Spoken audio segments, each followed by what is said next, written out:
তুর্কি সুন্নি দেশ। ইরানের সাথে সিরিয়া আর কুর্দিস্তান নিয়ে ওদের মধ্যে বিরাট গ্যাঞ্জাম আছে। অথচ রাইসির হেলিকপ্টার উদ্ধারের জন্য তুর্কি লোক পাঠাইছে, সরঞ্জাম পাঠাইছে। রাইসির মৃত্যুতে শোক জানাইছে। কাতার সুন্নি দেশ, শোক জানাইছে।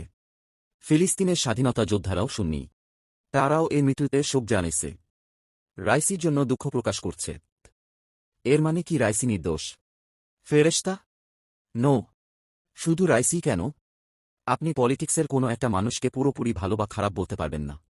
দেখা যাবে এরদোগান হয়তো কিছু ক্ষেত্রে খুব ভালো কাজ করেছে, কিছু ক্ষেত্রে আবার ভণ্ডামি করেছে, ভুল পক্ষও বেছে নিয়েছে। যেমন ইমরান খান কাশ্মীর নিয়ে ভোকাল ছিলেন, অথচ জিনজিয়াং নিয়ে তার কথাও বলেন নাই। এবং এসব ভেবে যদি বাতিল করতে থাকেন, তাইলে দিন শেষে কেউই তো ভালো না নাকি? পৃথিবীতে আমরা মুসলিমরাই একমাত্র জাতি যারা নেতার মধ্যে মানুষ খুঁজি না, ফেরেশতা খুঁজি। মানুষ মারা গেলে আমরা তার দোষ খুঁজে বের করে বলি, কই, সে তো ফেরেশতা ছিল না। ভাই, মানুষকে সম্মান করতে হলে, ভালোবাসতে হলে তো তারে ফেরেশতা হতে হবে না। রাইসি সিরিয়াতে ভালো কাজ করে নাই। সিরিয়াতে ইরানের ভূমিকা নিয়ে সমালোচনা কম হইছে। ইরান তো কোনো ড্রিমল্যান্ড না। ওদের মধ্যেও হিপোক্রেসি আছে, ইন্টারনাল পোনাপুনি আছে, পলিটিক্যাল ঝামেলাও আছে। কিন্তু কখন সেই সমালোচনাটা করতে হবে, আর কখন তাদেরকে ভাই বলে বুকে টেনে নিতে হবে, এই লাইনটাই তো আপনারা বোঝেন না। রাইসি 1 মাস আগে পৃথিবীর সবচেয়ে শক্তিধর দেশের শক্তির মিথ ভেঙে দিয়েছে।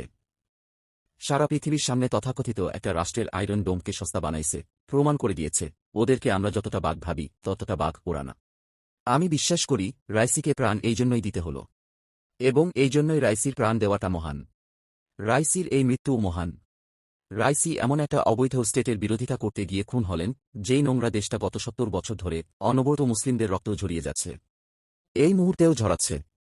এই একটা ক্ষেত্রে আইসা তো আমাদের এক হওয়ার কথা ছিল, ঠিক যেমন তুরস্ক হয়েছে, কাতার হয়েছে। এমনকি জাতিসংঘ, সৌদি পর্যন্ত লোক দেখানোর জন্য হলেও বিবৃতি দিয়েছে, শোক প্রকাশ করেছে। আর আপনারা তখন আপনাদের কুৎসিত দাঁত বের করে বলতেছেন, হে হে, শিয়া মরছে, ভালো হয়েছে, জাহান্নামে যাক। বুঝতেছেন তো আপনাদের মানসিক দৈন্যতা আর অশ্লীল অসভ্যতা ঠিক কতটা ভয়াবহ অবস্থায় পৌঁছে গেছে। হিংসা আর বিদ্বেষের এমন এক পর্যায়ে গেছেন যে আজ জায়নিস্টের সাথে আপনি রাইসি মৃত্যুতে উল্লাস করতেছেন। শিয়া বিরোধিতা করতে করতে শেষ পর্যন্ত সম্ভবত জায়নিস্টের সাথে হাত মেলাতেও আপনাদের রুচিতে বাঁধবে না একটু।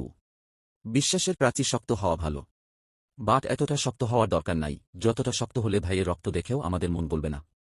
এতটা অন্ধ কেন হবেন, যতটা অন্ধ হলে শিয়া মরার আনন্দে আপনারে জায়নিস্টের সাথে বুক মেলানোর মতো নোংরামি করতে হয়।